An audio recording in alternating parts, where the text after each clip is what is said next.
रहने वाली टुनटुनी चिड़िया माता रानी की परम भक्त थी। वो हर साल नवरात्रि में माँ दुर्गा की धूमधाम से चौकी सजाती और पूरे 9 दिन तक श्रद्धा पूर्वक उनका भजन पूजन करती थी। टुनटुनी चिड़िया की बेटी नीलो भी बचपन से ही अपनी माँ को माता रानी की पूजा अर्चना करते देखते हुए बड़ी हुई थी। एक दिन नीलो अपनी माँ से कहती है, माँ, देखो ना, फिर से नवरात्रि का त्योहार आ गया है।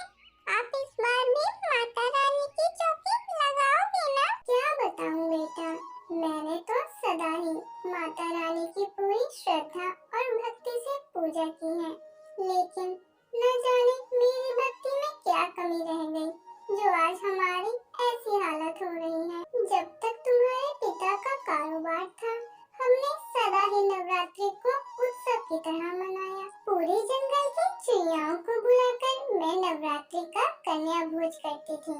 उसमें तरह तरह के पकवान और उपहार देकर माता रानी के कन्या स्वरूप से खूब आशीर्वाद प्राप्त करती थी।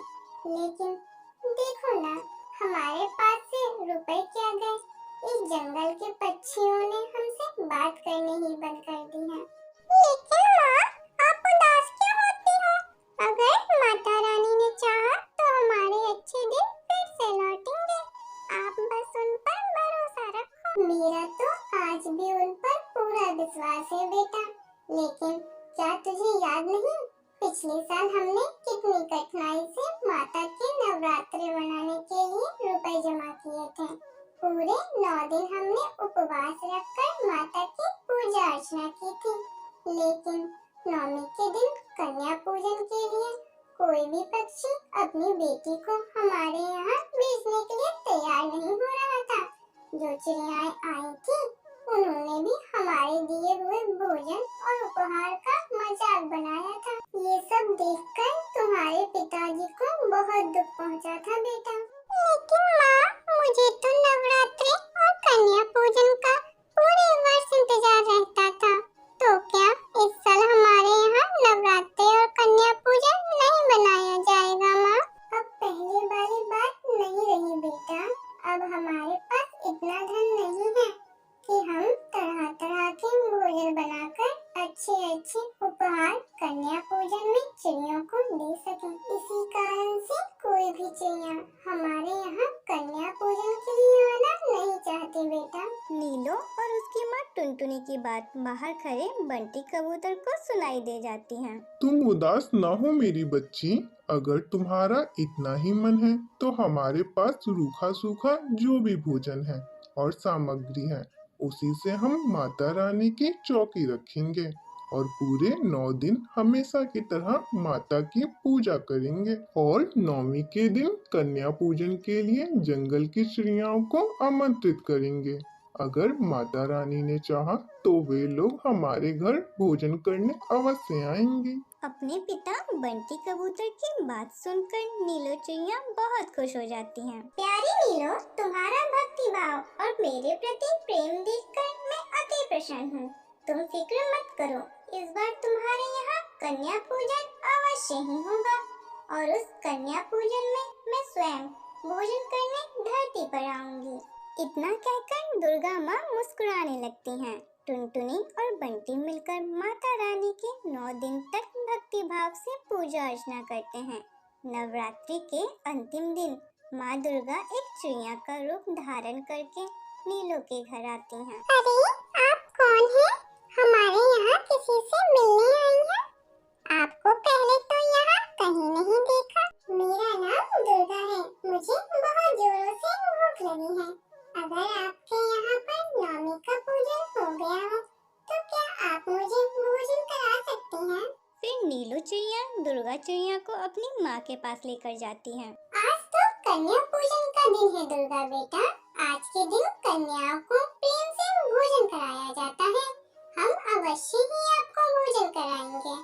किंतु हम तो बहुत गरीब हैं बेटा। हमारे यहाँ तरह तरह के पकवान नहीं बने हैं। क्या तुम हम गरीब के घर का रूखा सूखा खाकर संतोष कर लोगी बेटा? आपके यहाँ जो भी भोजन बना है आप मुझे परोस दीजिए। मेरा उसी से पेट भर जाएगा। मुझे पकवान की लालसा नहीं है।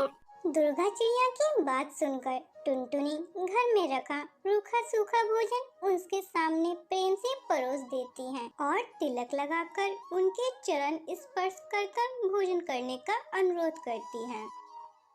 आज तुम्हारे यहाँ इतना स्वादिष्ट भोजन खाकर मेरा मन प्रसन्न हो गया।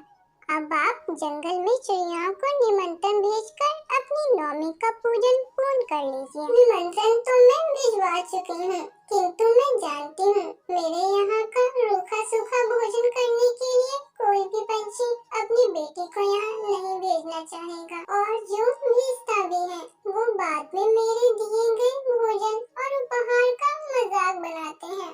ऐसा क्यों सोचती हो? आपके यहाँ तो बहुत स्वादिष्ट भोजन बना है। अंदर जाकर एक बार अपने भोजन को देखो और जल्दी जल्दी सारी तैयारियां पूरी कर लो। जंगल की सभी चिड़ियाएं आती ही होंगी। ये आप क्या कह रही हैं? किंतु परंतु छोड़िए और अंदर जाकर पूजा की तैयारी कीजिए। चिड़िया कन्या आती ही होंगी। दुर्गा चिड़िया के बार बार कहने पे टुनटुनी और नीलू अंदर जाकर देखते हैं तो ये कैसे हो सकता है बेटा? हमने तो बहुत सादा सा भोजन बनाया था, किंतु हमारी रसोई में तरह तरह के सुंदर और स्वादिष्ट पकवान बनकर तैयार रखे हैं। ये कैसा चमत्कार है? कहीं वो दुर्गा चिड़िया साक्षात दुर्गा माँ तो नहीं है? तो क्या माता रानी खुद कन्या बनकर हमारे घर भोजन करने आई थी? हमारा तो जीवन ही सफल हो गया। माता रानी को अपने हाथों से भोजन कराकर। जल्दी चलो नीलो, कहीं माता रानी चली न जाए। जल्दी जल्दी टुनटुनी और नीलू उड़ती हुई बाहर आती हैं, पर उन्हें माता रानी दिखाई नहीं देती। दरवाजे पे नौ कन्याएं उनका इंतजार कर रही थीं। आज तो लगता है हमारे ऊपर माता रानी का आशीर्वाद है। देखो न नीलो, पूरी 9 कन्याएं हमारे दरवाजे पर नौमी की कन्या पूजन के लिए पधारी हैं। फिर टुनटुनी सभी को घर के अंदर ले जाती है।